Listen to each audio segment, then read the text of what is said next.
وَأَوْرَثْنَا الْقَوْمَ الَّذِينَ كَانُوا يُسْتَضْعَفُونَ مَشَارِقَ الْأَرْضِ وَمَغَارِبَهَا الَّتِي بَارَكْنَا فِيهَا، اور وارث بنا دیا ہم نے اس زمین کے مشرق و مغرب کا جس کو کہ ہم نے بابرکت بنایا ہے۔ یہاں میں مشارق الارض آ کر ذرا بات کے سمجھنے میں مشکل ہو جاتی ہے، یہ خاص ایک ترتیب ہے رزم کے حوالے سے۔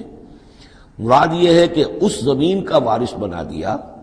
جس زمین کو ہم نے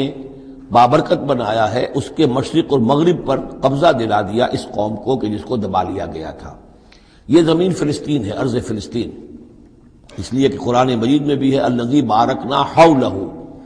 سبحان الذی اسری بعبدہ لیلا من المسجد الحرام الى المسجد الاقصی الذی بارکنا حولہ لنریہ من آیاتنا۔ تو یہ سرزمین فلسطین جو ہے یہ اس اعتبار سے بھی مبارک ہے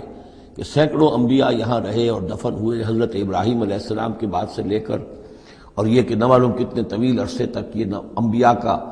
مدفن بھی رہا اور ان کا مسکن بھی رہا۔ پھر یہ کہ بڑی زرخیز علاقہ بھی ہے۔ تو ہم نے اس قوم کو کانوا یستضعفون، جو دبا لیے گئے تھے، مصر میں جو دبے ہوئے تھے، پسے ہوئے تھے، ان کو وارث بنا دیا اس زمین کے مشرق اور مغرب کا، مشارق الارض و مغاربها التی بارکنا فیہا، جس میں ہم نے برکتیں رکھی ہیں۔ وتمت کلمۃ ربک الحسنی علی بنی اسرائیل،